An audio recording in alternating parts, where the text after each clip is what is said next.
Okay, high school mate.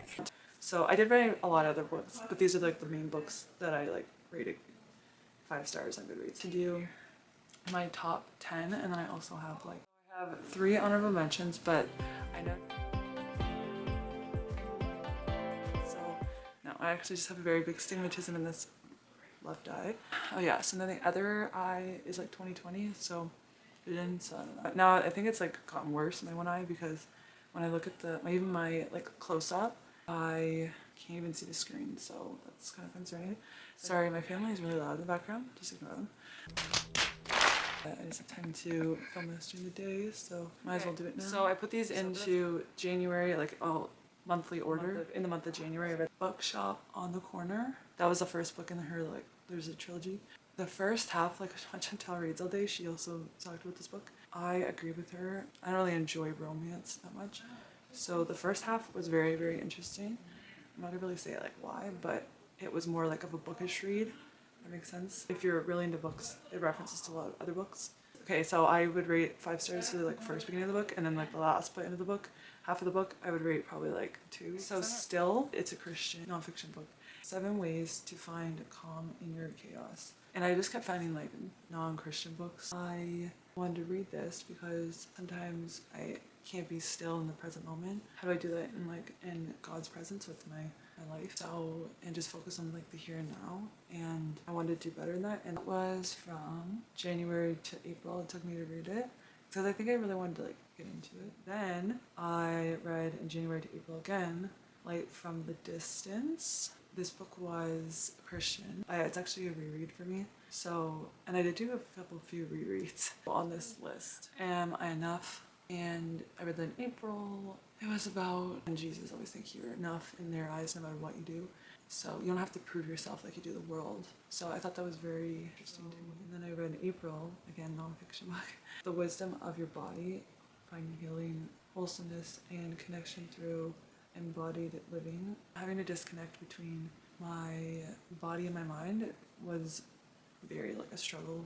I mean, it's still like it's much improved, but with my, because like my eating disorder, what like it does, it's like it removes that mind body connection. So just to like understand that more and that kind of thing. So and it's also, it wasn't a Christian book, but just understanding like the science behind it and that kind of thing. So I like to learn. So then I read Lean, and also I've noticed that with like books, like learning about different things and just different people's perspective on their life.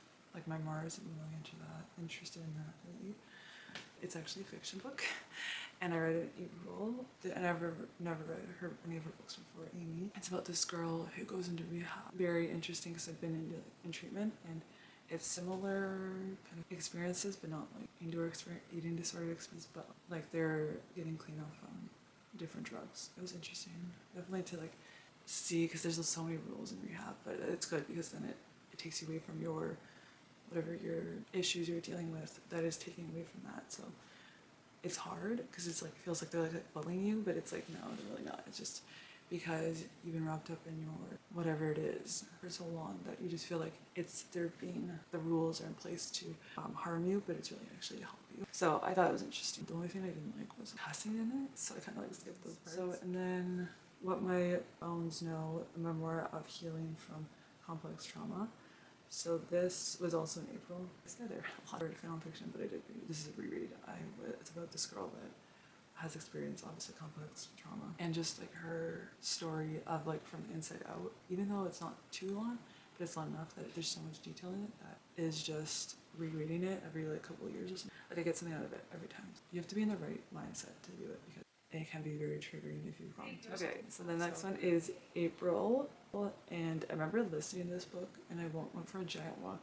I was like, I'm gonna finish this book when I'm on my walk, and I was like so engrossed that I accidentally walked, like I fell, because I was like, you're gonna get in a book so much, like you're in the book in your head, and you just don't even like blink out like for the rest of the world around you. If you're like listening to a book or reading a book, you don't even know what's happening around you. Like bombs could be going off, and you're like, oh, I'm still in my book.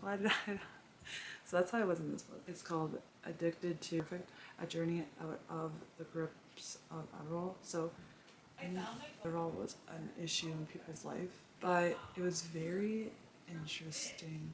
Well, this is my sister's told me, but I know that a lot of like celebrities have been addicted to Adderall to like, it's like a substance that makes you like stay awake, and it keeps, I don't know if it's necessarily like because of the drug. I don't think it's because of the drug. I think it's just because like you get so like kind of like a manic state that you're just like forget to eat and you're just on like this hype state.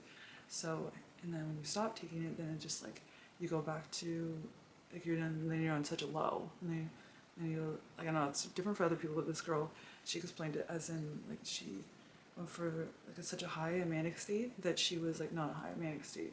So manic is way different. Manic is like when you're don't sleep, don't care about anything else, and this is when people have also like, not saying that's bad, but it's just like when people have like bipolar gets to when they go through these like hypomania, and then cyclothymia is when they go over like this. Like it's not like they don't peak, but they don't drop either. They don't go to a depressive episode. They go to a manic episode only. Bipolar 1, I think, is that it's like drops down and major depressive, and then they only hit like the cyclothymia. So that's like where cyclothymia is, where they go kind of like in and out of, but very like they only dip so far, and then they only go up so, and then they kind of go in and out of like that stream, and they stay kind of like this, and then this is like quote unquote normal, the baseline. I mean, what's normal for anyone? But anyway, so but that's just kind of like the same thing as in like what Adderall does for you, like how it changes your brain chemicals, and it changes as in like you have like you're mimicking like a manic episode, so then you'll go spike up really high. So, and then you won't sleep, you won't eat, and like all these things. Okay, so my mom calls me down, and then my sister calls me down. She's like, literally says, I was like giving my mom a hug to say bye, 'cause she's going to Toronto to see my other sister and then her boyfriend. And she goes, she's doing like the trend of like the Christmas season. Like Anne Hathaway, and she's on TikTok or something. I don't know. And then she's like, Anne Hathaway died at 40. And then we're like, wait, what? And then we said, no way. It's like, no way, that is not true. And then she's like, oh, just kidding, after she clicked off. Anyway, whatever. I got interrupted for that. My dad goes, all the windowsills haven't been washed in 5 seconds, and we need to clean them. And it's gonna make a whole nother video on like how he reacts to different things. It's hilarious. Like literally there'll be a drop of water on the floor. Oh my goodness. The world just exploded. And then they like left the barbecue on, flame on the whole night and the whole day. And he's like, oh, whoops, my bad. I mean, like he could have like, you know, made the whole thing like explode and then the whole house go on fire, but it's fine.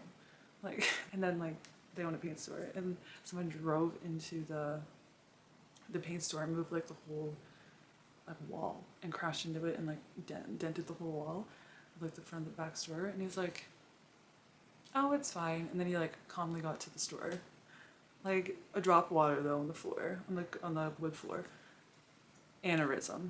Someone smashing the whole foundation of the store. It's fine. What? It's like, oh, there's a bunch of ants. Because like we were coming back from soccer.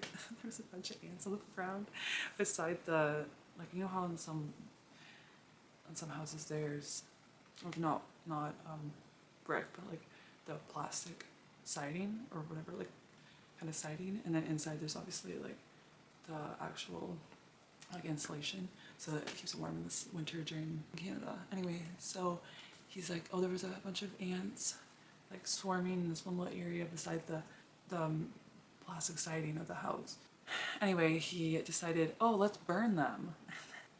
He burned them, and then he started the whole side on fire. I was like, we all played soccer when we were little, like for years and years and years. And then we got home. I was probably like 9 or something. So I didn't really know what was happening, but like all our neighbors were outside, and my dad's like, one little bucket at a time, like a little bucket. Like probably one of our toy buckets for like doing with sand or whatever, like playing with sand. And he's bringing it like calmly over 1 to 10, like meh. And then my mom comes home, and we come home and we're like, what is happening? And the whole thing's on fire, like the whole side. All our neighbors outside in their bathrobes, because like it was early practice for all of us. And then we got home like, I don't know, like 9, and people were still like waking up and like, what's happening? And he's like, it's fine, it's just a little fire from the ants. And then he's just like, mom's like, get the hose. And I'm like, what? Yeah, but if just like a little bit of water gets on the ground, it's the world is ending. But if the whole house gets on fire, you know, it's fine. Just calmly go over and dump water over it. Like, oh my goodness, I don't understand. Like even when we were little, like cleaning our windowsill that day, then oh my goodness, there's gonna be mold infestation in your room. Okay, because like in the winter there's like condensation that comes in the bottom of your windowsills because it gets hot in the inside obviously and then not hot outside, so then it gathers in the bottom of the windowsill. And I like, yeah, like clean it. Like, why are you so dramatic? Like, it's literally gonna be, literally you're gonna get mold growing in 5 minutes. I'm like, okay.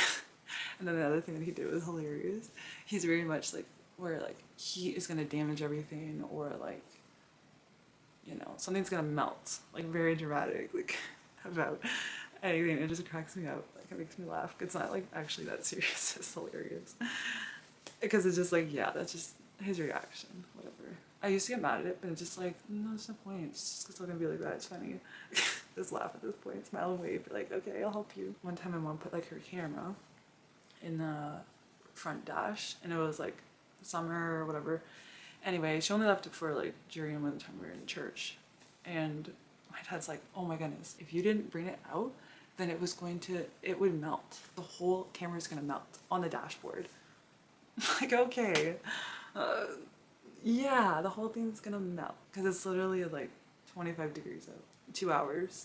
Like church is not that long. I'll go back to the video. So, okay, the last song.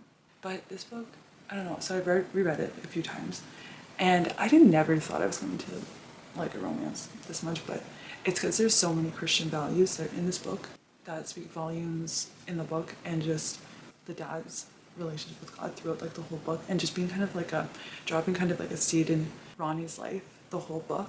I don't know, the second time I read that book, like I was in high school and then I reread it like a couple of years ago, and then I read it again this year. I didn't really pick up on those cues, so I think that for me it's very interesting to reread it and pick up on those things, because before I never did. So I guess I wasn't mentally mature enough to understand that, but it's so blatantly obvious in the book. She finds like his Bible and she starts reading bits of it to him because he can't read eventually, like down the road when he's so far gone from his like cancer and different things. So like it doesn't really specifically say that she becomes a Christian, but I think she just picked up a lot from that. So I liked it because of that part mostly. I wish they emulated that more into the movie, but I mean I think it's because you know it has to be like more like Hollywood based or whatever. Anyway, so I think it's kind of sad that they didn't do that, but they could have made it into a Christian movie, honestly. But choose that route. So, but it does really go into more of that. But, oh yeah, and then I read the last song in May, the Penderwick sisters. I've read all of the 5 books, and I've never had a series that goes up to 5. We just stuff like I've had like 6. Anyway, 4. I've never seen a series of 5, so it's kind of, I don't know, not even number. It's kind of weird. Like the whole series, May and June. And I thought that was really fitting because there's 4 sisters. It kind of goes on like their adventures, like growing up. It's like coming of age story kind of with all of them. So I thought I don't know, it's so cute and just a wholesome book. And I would reread those. And then also with the Penderwicks, the first one was set in summer. So, and they're always on like vacation in every single book. The Scourge, I read in October. And I thought that was really fitting for October because like science fiction, like kind of like that kind of October, kind of like getting more cooler and a little bit like not scary, kind of like those kind of like feelings. Anyway, so then I've never read a dystopian book that had a sarcastic protagonist and main character in a book. So, and it was middle grade, and I kind of wish she wrote a sequel to that book. The character was so funny. Give any 2 cents about other people sometimes, and just like it was very interesting. And she made me laugh because like her sarcastic humor was really. So I read all 4 books of Qualify. So I read all of them, and I read them in the beginning of November. So that's why I never talked about them on here. But because I didn't start this channel until November, like, so yeah. So the beginning of November, I read these and read them like back to back to back to back, and I never did anything else to read them and like went to work and whatever. But like on my spare time, I would just like read them, and they got really long. Like all of the books are really long. I felt like the only thing that was a little bit of an issue I had an issue with is that there's like a book that's just like really good, but you want to keep reading it because you want to see what actually happens. But then there's just like those 100 pages that just didn't need to be there. It's just like a filler. It's like, why do we need that? Really didn't. Whatever. Anyway, so it's dystopian science fiction. it kind of goes into saying that like the world is going to end, as in because like it's like going to burn in the fire because it's so, I mean, it's not very far off like the world itself, because the climate change, so bad. And they pick these certain amount of people to be qualified. We have to do all these tests to be qualified for this, for the actual like main event, like all the different tests you have to do to actually go to this planet, this new planet or whatever, that they're going to have people that are eligible to go into to live there, but they're only allowed a certain amount of people to go there.